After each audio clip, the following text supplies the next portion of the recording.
Oh, I am just delighted to be able to share with you what I've learned about the native plants for the butterflies of the Texas Hill Country. This is how my journey began. This is the western view from our home in Bandera County. This is what we see off the west deck. And I must tell you, it inspires us every day. When we first came, there were no visible signs that anyone had ever lived here. It's a small piece of land. We could see no other houses. But as we began to observe, we quickly learned that we had neighbors all around us. Feathered ones, winged ones, creepy crawlers, pollinators of all sorts. And of course, the plants, the beauties rooted in the earth. I became captivated, first of all, by the color and the intricate design of the butterflies. And I was inspired to claim them in photographs. This beautiful species came and sat down beside me. I was on the ground trying to collect rocks that I could line a flower bed with. And this butterfly sat down beside me, and I had never seen anything that was so delicate and so beautiful. So that began my journey with my trusty Canon Rebel. But you know, when you're out there with your computer, with your camera, taking pictures, you tend to take a picture of anything that crosses your path. Well, this particular bird, he actually spent the day with me. He would come up on the deck, and then he'd go back out into the yard, and then he'd come up on the deck. And he was fascinating because I couldn't figure out quite what he was. So I Googled him. I found that he was a golden-fronted woodpecker. And the description said, if you see this bird in Texas, you may find that its face is stained with the juice of the prickly pear fruit. And sure enough, this guy was. And you can see on the plants there where he's been eating, getting some of that delicious juice. Well, as I began to really concentrate on the butterflies and what they needed and what they do, I started investigating what we need for the larval host plants. You know, it's not enough just to have the flowers that the adults feed on. If we're going to keep them coming back, we must have the larval host plants. Now you'll see on this screen at the bottom, I have an icon that shows like a planting that might be available from nurseries, those plants. The gold stars, those are the plants that most attract the butterflies here at Red Heart. And the last icon is for those that are really wild that you just have to find on your landscape. I found that the trees can provide host plants for the winged critters, and I did not know that. And I have a list here. You can take a screenshot if you like of some of the butterflies and what tree they need. All of this investigation and education and photography inspired me to write a butterfly book. And in the back of the book, I have these things noted so that you can refer to them. This is the Arizona sister. This is a rarer butterfly for us. It only started showing up here maybe 3 or 4 years ago. It's not uncommon, but it's not as frequent a visitor as some of those that we have. You'll see a little asterisk in the note on the bottom. It says this is one of the consumer decomposers. We'll talk more about that in a bit. They like various types of oaks, but particularly the red oak. This is the hackberry emperor. They always tend to land upside down. You see a picture of the hackberry there. That one I don't see often because I don't go deep into the woods to do my photography. But I happened to see this one. He was fairly close to the house area. I learned that the hackberries are their larval host. That's where they're supposed to lay their eggs. But you'll see on the bottom right of the screen, this particular individual laid its eggs on a mountain laurel leaf. So we can only hope that those hatched and found the nutrition they needed to survive. Only after I put this on the screen and blew it up did I notice that this one appears to be actually laying an egg. You can see that just at the tip of its body there. These are some of the dusky wings, part of the skipper family, the juvenile, the funereal, and the horises. You'll notice here the typical hockey stick shaped antenna. That's a sure way to distinguish the skipper family from the sulfur family. They're all very small butterflies. So if you see that type antenna, you'll know you're in that skipper family. And this is a hair streak. You see his antenna are more like like a cotton ball tip. This is a beautiful butterfly, very tiny. You see it's feeding on prairie fleabane daisy there. So you get just an estimate of its size. One of my granddaughters calls this one the butterfly, the rainbow butterfly. And of course it likes the persimmon for its larval food source. This one had a good set of tails there. This is the juniper hair streak. And not surprising, this is our most frequent hair streak. Its food source, the ash juniper, our favorite cedar tree. Again, they're so intricate in design. The creator didn't waste any time, didn't overlook the design of these butterflies. They're just fascinating, even to the striped antenna. It's one of our favorites too. And this is the giant swallowtail. These are also somewhat common. You'll be able to certainly identify these by their size. And if you see them with open wings, that yellow bar across the back. And they like the hop tree is what you'll see if you look it up, but it's a part of the ash family. So I'm sure they came here for our Texas ash trees, our endemic Texas ash trees. This is the eastern tiger swallowtail, the upper one, and the two-tailed swallowtail. I had taken pictures of these butterflies. Every time they showed up, they're so majestic and so large. I was fascinated, but it took me quite a while before I recognized that they were not all the same. You see the one in the lower left is the two-tailed, and I understand that there is also a three-tailed, though I've not yet seen that one.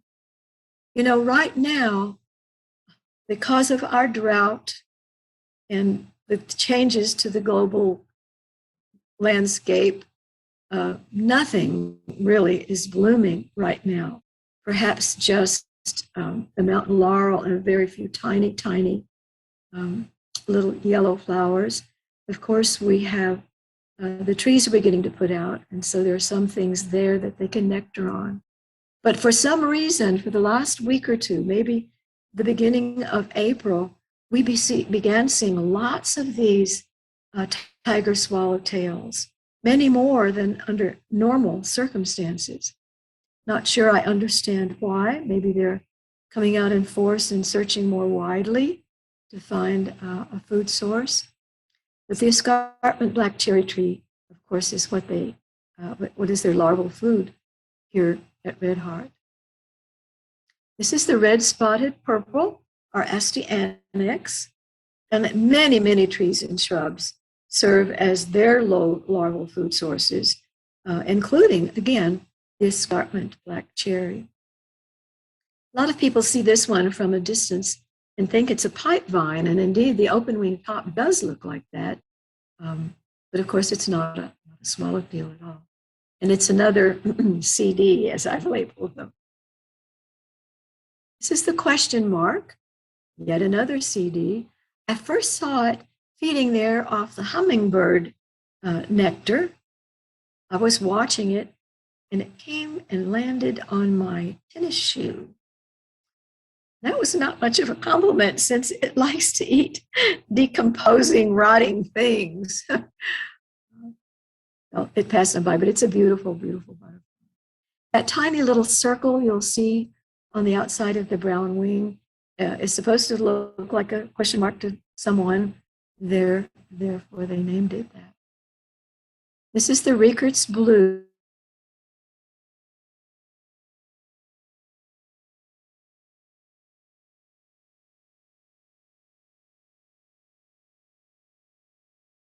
Wing and the closed wing, it looks like a very different butterfly. You'll think you're looking at two different species, but that's it. And of course, we have lots of these because they like the Texas mountain laurel.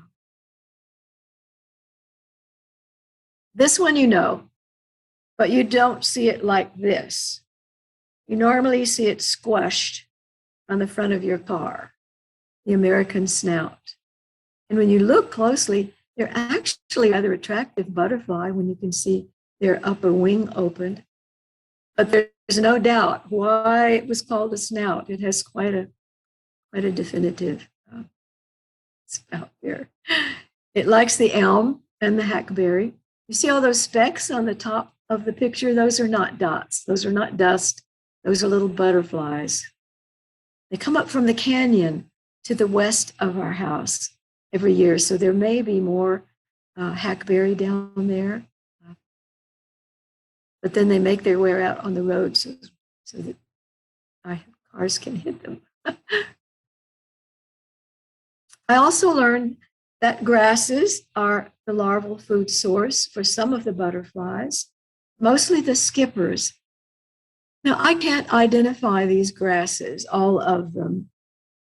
I have been able to identify a few from Bill Neiman's new version of his catalog, which is the grasses edition. I've plucked all of these specimens from our property, so we have a good variety. And clearly, it's providing food sources for a lot of these little butterflies. This is the checkered white. Now you'll notice that the adult is feeding on the non-native rosemary. Yes, I did plant the rosemary, and I'm happy to have it because, you know, it will bloom in January when nothing else is blooming.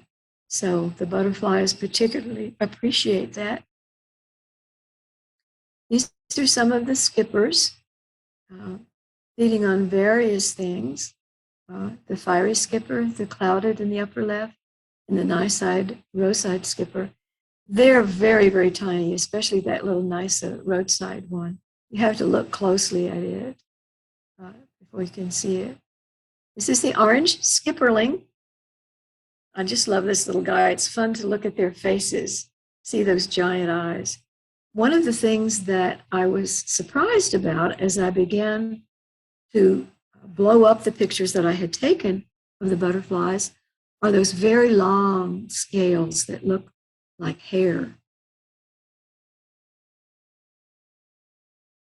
It's feeding on bone set. My friend Gerda Agilesk calls it Havana snake root. And then there are flowering plants that act as larval hosts for the butterflies. And there's a great many of those. Again, in my butterfly book, should you choose to buy one at some point in time, you will see all of these listed. But as we go through this, again, you're welcome to take a screenshot of it. We have everything from the white peacock, the black swallowtail, the queen, the red admiral, the meadowlark.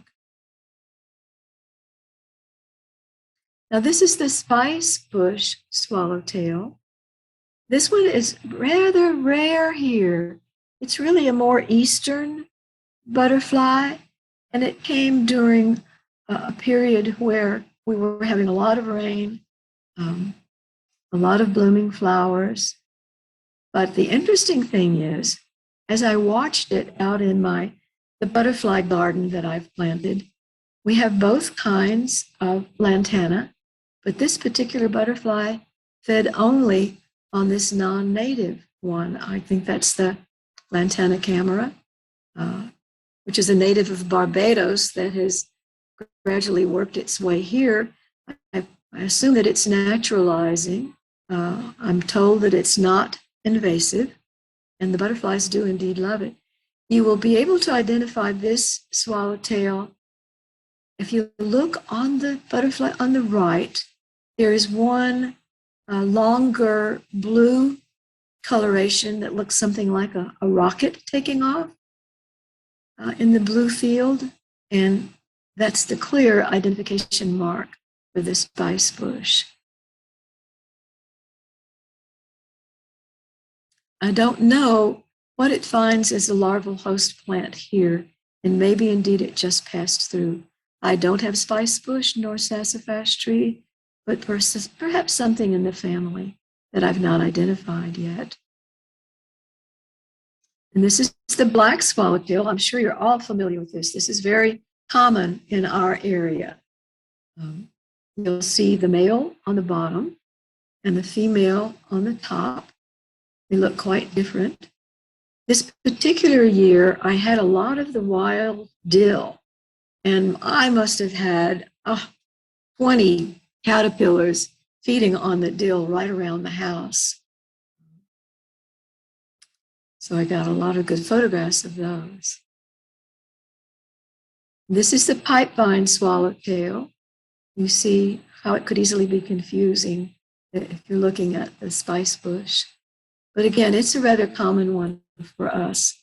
The Texas snakeroot, other pipevines. I haven't found many pipevines, or any really, that I can be certain of identification on our property, but I have lots of pipevine swallowtails each year. And you do see its caterpillar there at the lower bottom. And this is the American lady, the same species that first attracted me, that sat beside me while I was gathering rocks. And its host, the lowly cudweed. That's kind of surprising to me. But when you can enlarge those flowers as they're just opening, they're really quite lovely and intricate. The clear way to distinguish the American lady from the painted lady, a lot of my neighbors said, oh yes, those are painted ladies, painted ladies. No, if you can see clearly with the open wing, that one orange square with a little white dot in the middle, that's the American lady. And that's the clear way to identify that, distinguish it from the painted lady. This was a beautiful specimen of painted lady. I think it must have been fresh.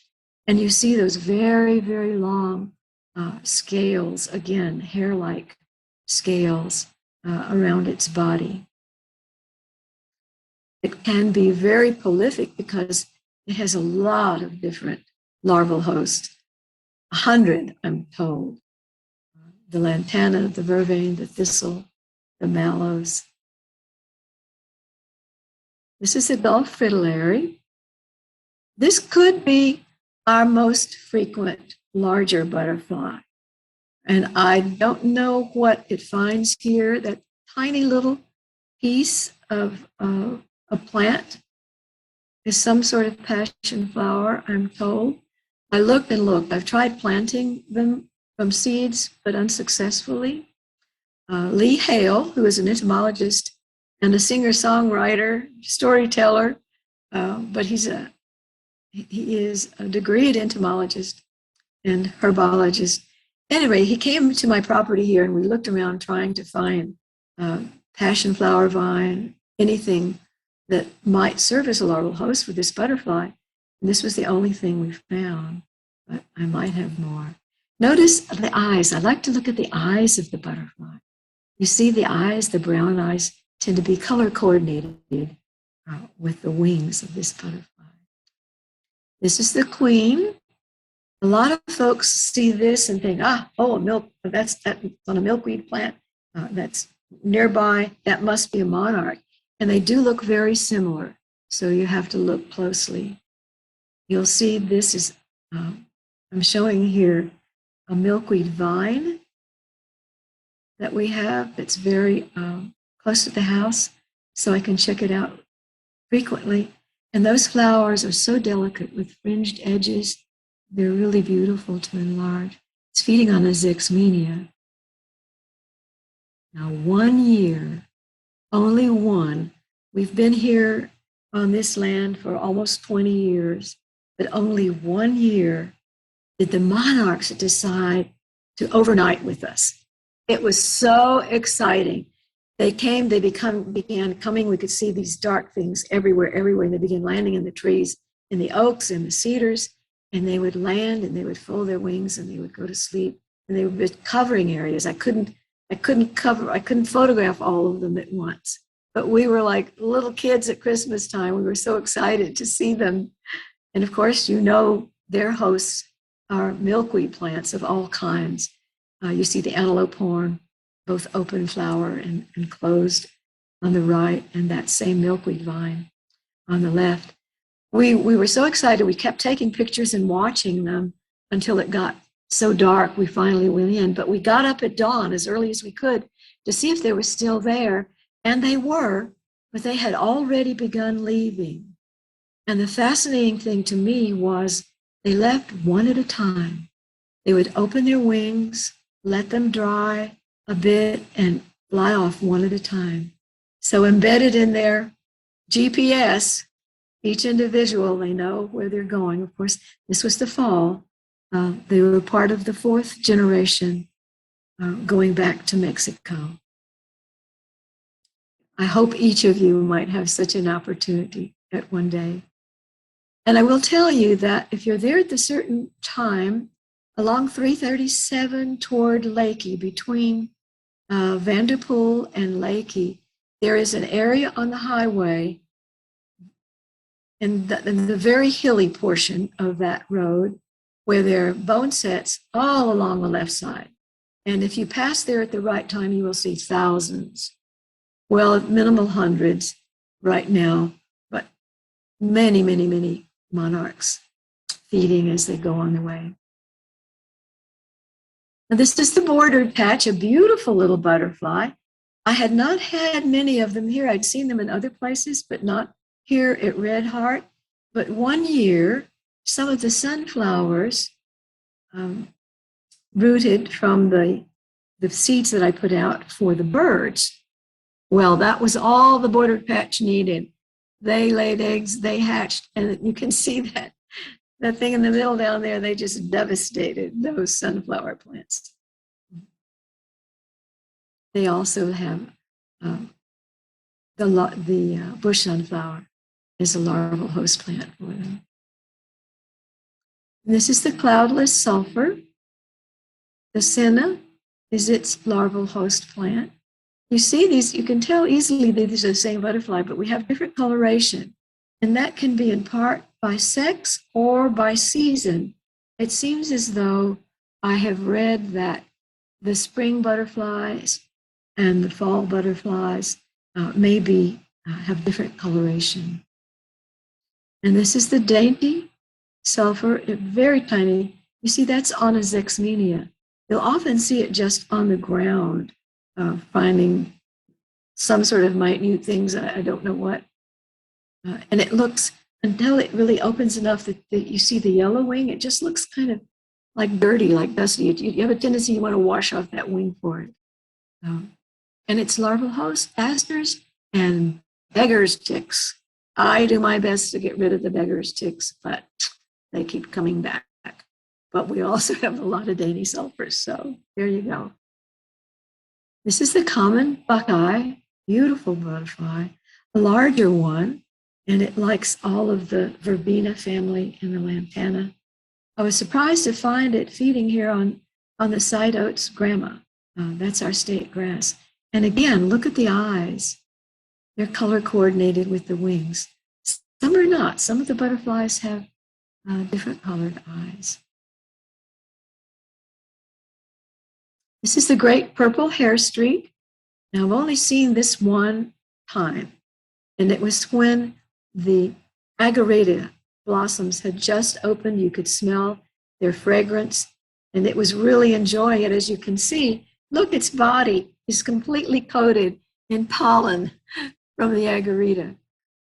You also notice a juniper hair streak feeding on that one on the left. This is the red admiral.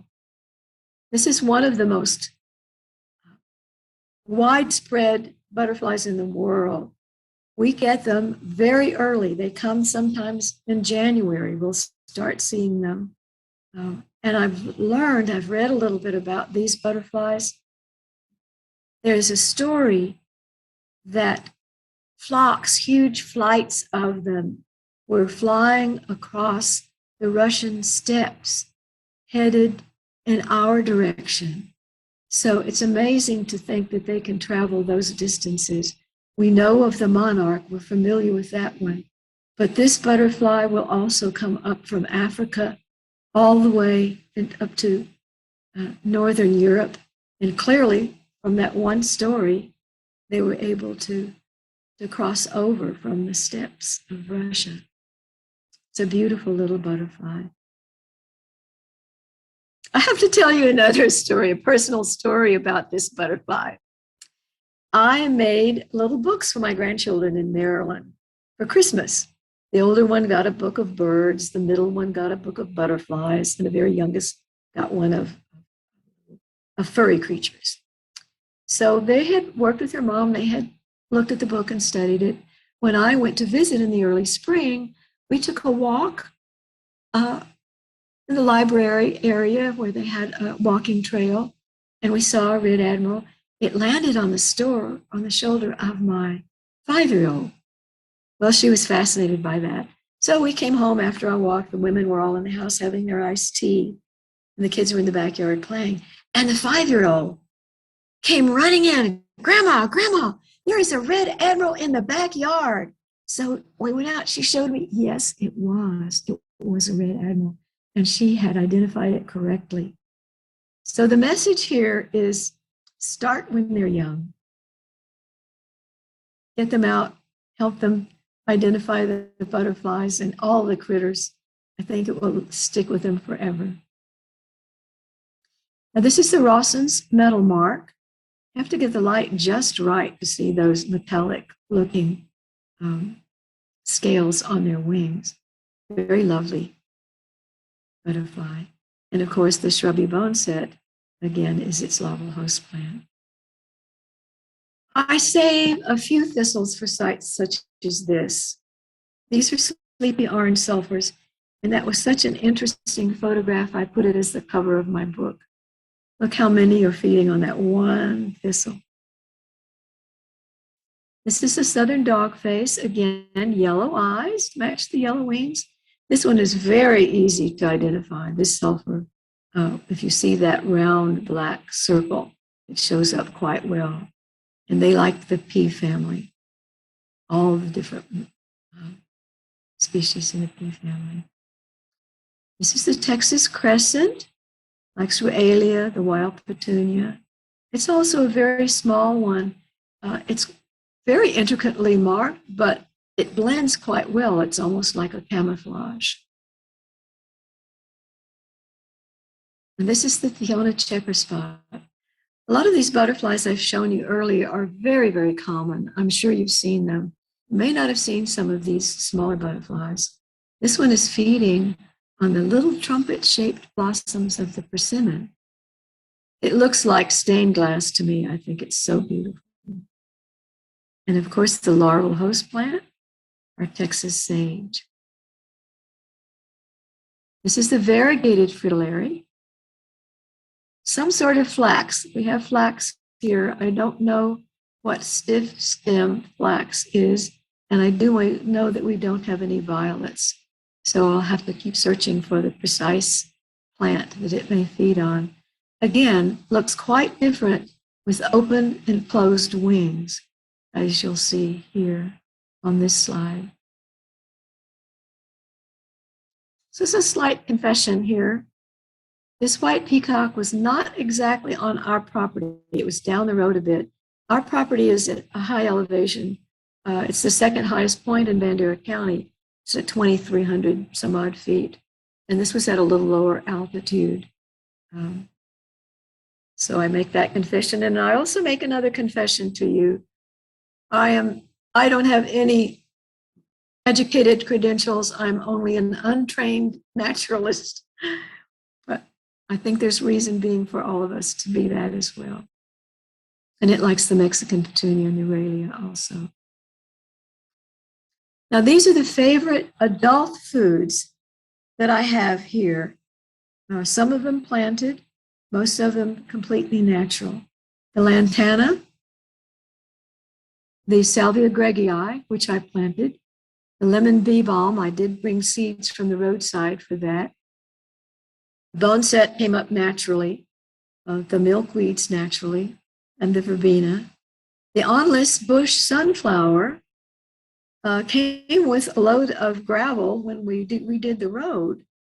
I haven't seen it anywhere else. The Zexmenia is natural, native everywhere. The mealy blue sage, I did bring in some of that from a friend's house, but the prairie fleabane daisy was here on its own, and so was the thistle. Native, but not necessarily growing on this hilltop until I brought some of these. Now, this is our Texas lantana, which is native. And this is a more unique butterfly, which you may or may not have seen. Our property is so close to Mexico. I measured it via Google Earth and found we are only 85 miles from the closest border of Mexico. So we got a lot of Mexican birds and Mexican butterflies. And this one is primarily a Mexican butterfly, the Julia helenconian. And as you look at that, I have to say it looks like the grandma crocheted a little edging on the outer edge of those wings. Now, this is the Mexican silver spot, another Mexican butterfly, of course, that rarely comes here.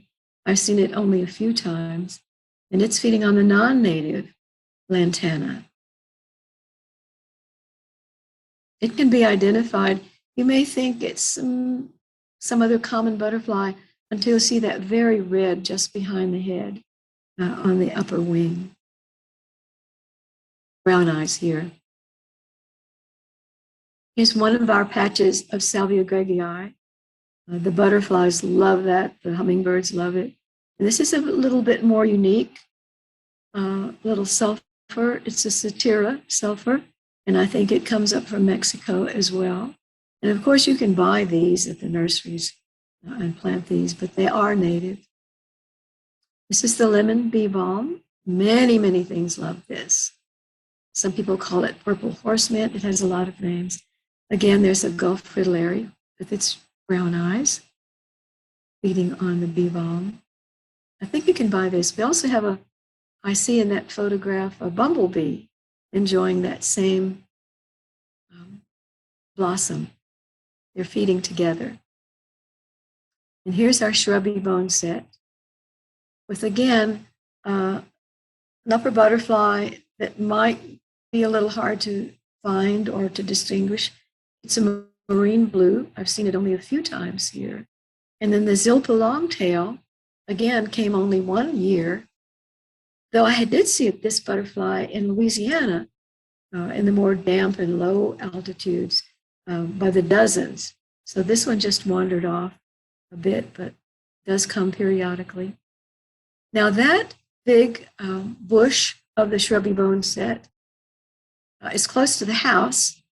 You'll see, first of all, that I put a fence around it because the deer love it. And I try to keep it there because everything feeds on it, all the winged ones. But I will tell you, if you're going to plant one, don't plant it close to the house. This one was here, came up naturally. I wasn't about to try to move it. But when those blossoms first open, it's very pungent and not very pleasant to our nose. The butterflies love it, and they can smell it for a great distance because it's so strong. but it smells like dead and rotting things. So the blossom is quite beautiful.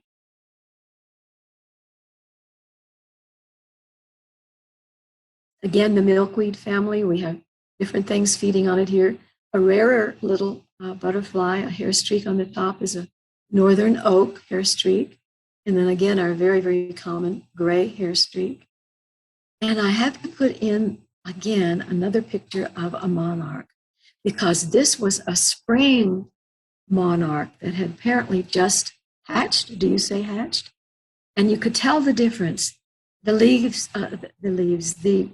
wings were delicate and fragile and almost transparent. I think possibly you can see that in the picture. It sounded different as it flapped its wings.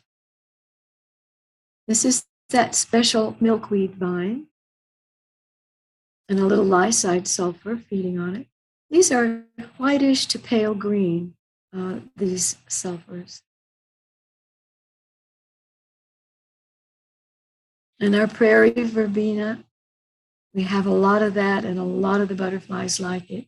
The desert checkered skipper and the common skipper particularly. And you can tell that's a very tiny butterfly too, with long, long hair-like scales across its body. This is our rock sunflower. There are a lot of names for it. The almost bush sunflower, the plateau. I do notice in Bill Neiman's book, you can buy these, and he just calls them rock sunflower, so I will stick with that name. Again, I tried transplanting some of these up to an area where the soil was better. Didn't like it. It did not survive. So, likes the rocky, not very nutritious soil. And here's our Zexmenia. All kinds of things love the Zexmenia.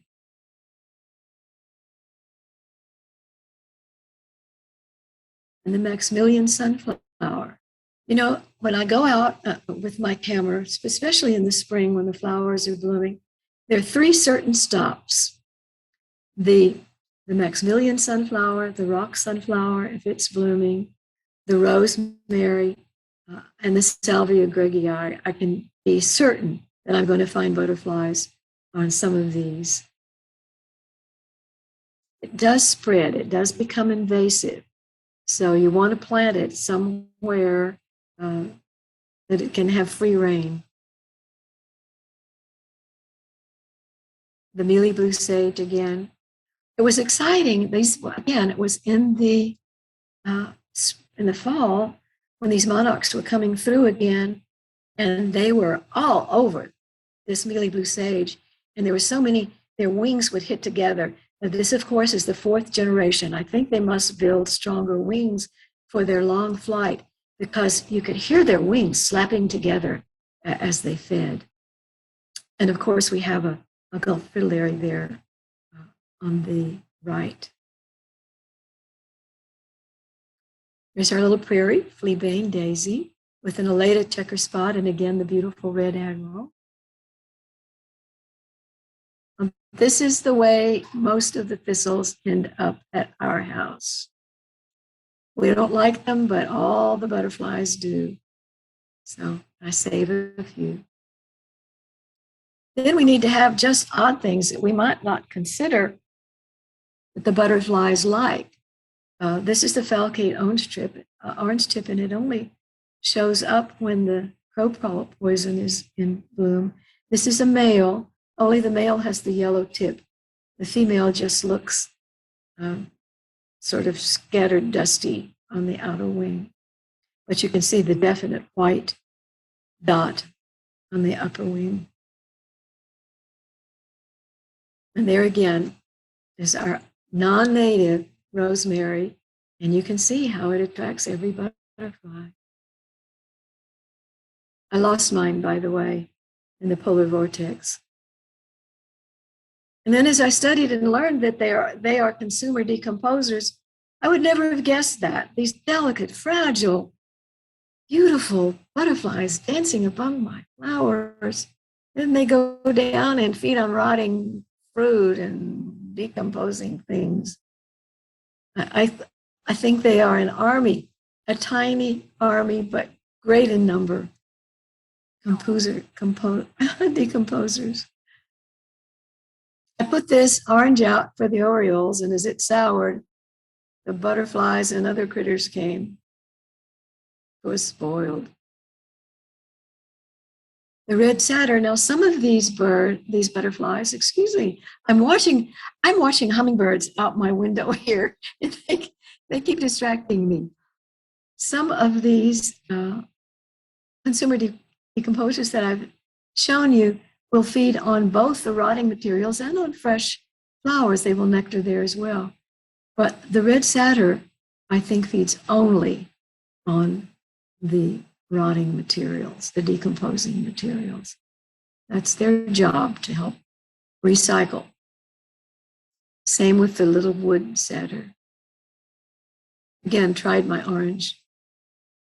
Seems the orioles never liked it, but butterflies did. Now, I keep learning, every day we can learn new things. I found a marvelous book. Actually, it was given to me by our library director. It's called Rainbow Dust, 300 Years of Butterfly Delight by Peter Marin.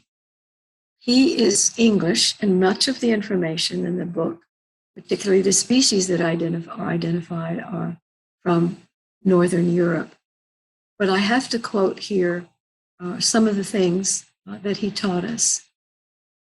I'll read if you don't mind. The caterpillars will starve to death rather than to eat any other plants than the ones they are designed to eat. The caterpillars need to stay warm, and they're not going to stay warm in dense, damp vegetation or long, dewy grass. They need dry, dead leaves and full sun. Such conditions appear when the ground has been lightly grazed or perhaps mown occasionally. Butterflies are fussy about where they lay. It's not simply a matter of finding the right plant. The turf must be the right height, and the vegetation must be sufficiently open and sunlit. And they must smell the right chemicals to ensure the health of their offspring. All those hairy little things on their legs are sensors to pick up the chemicals on the plant, and you will see them going from one blossom, one flower, to the next until they find just the right balance. They also sense the pheromones to help them find their mate. So we do a favor to both the critters and our own longing for beauty by preserving and maintaining as many of the native plants as possible. I've listed here some of the resources that I've used. And again, this is in the book, should you choose to have that, or take your screenshot. So in conclusion, for the butterflies that bring the beauty to our souls, we entice them and we observe, spend lots of time observing their habits, their favorites, and then just enjoy them. Now, quickly, I will tell you, as I observe, I'm out there looking, camera in hand, I had to start assembling a book of pollinators of all kinds. It's not published yet. I'm hoping one day to start getting subscriptions for it. It will be a companion to the first book, which is Critters of Red Heart, the Winged Ones, 2, Butterflies. And it will be the pollinators, bees and wasps, flies, moths. Moths? Who knew? Here on my cover, you see a syrphid fly on the left, the beautiful Cricopia moth, which is our largest moth in this part of the world. So lovely. And a little native bee.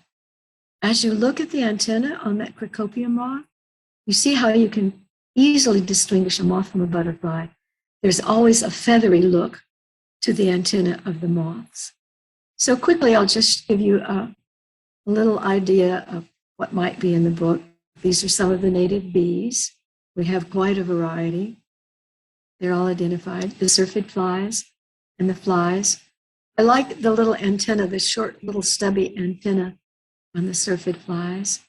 And the moths. I think I have photographed over 100 species of moths. They're the night crew. They come out to pollinate at night They're essential. I've sorted it by family. You'll see the red bar on this one. That's the Iribidae family. Now the one in the top upper left, that's a Texas wasp moth. If you have fruit trees, you might not like it. But I have to look at that little guy and think, you know, the creator had a sense of humor. It's orange and purple stripe. It has pom-poms on the end of its legs. Really interesting. On the lower left, you'll see the eight-spotted forester moth. I never realized that the persimmon had those beautiful little trumpet-shaped flowers until I saw those moths feeding there. And a favorite of mine is this agreeable tiger moth. Beautiful, fluffy little thing. I put into the book this individual, Jacob Hubner, who was one of the first, I would say, citizen scientists. He was not a trained individual as far as the native world went. He I don't know what he was. He went to Russia. I don't know. He was helping them design some sort of equipment, I think. But he began taking pictures of the moths and identified them for us. So there's a few of those. They come in great variety. You know this white-lined sphinx moth, if you grow tomatoes, unfortunately its caterpillar is the dreaded tomato hornworm.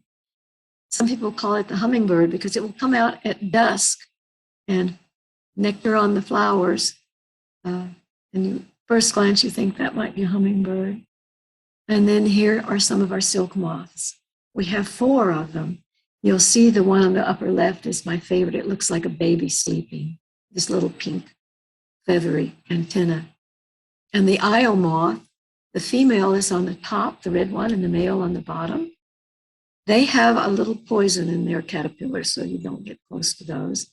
And then another vision of the Cricopia moth and the Polyphemus moth. You see the 2 black circled markings. That middle scale is transparent. So you'll see on the left, it looks purple underneath, and on the right, it looks green. It's because the verbena coloration is coming through on the left and the leaf on the right. And that's its very, very plump and succulent looking caterpillar. This is, again, a little stuffed toy looking Cricopia moth resting. If you think you might be interested in either of the books, please contact me. And thank you for giving me this opportunity to share this joy that I have had in just looking at the critters that live in our world. Thank you.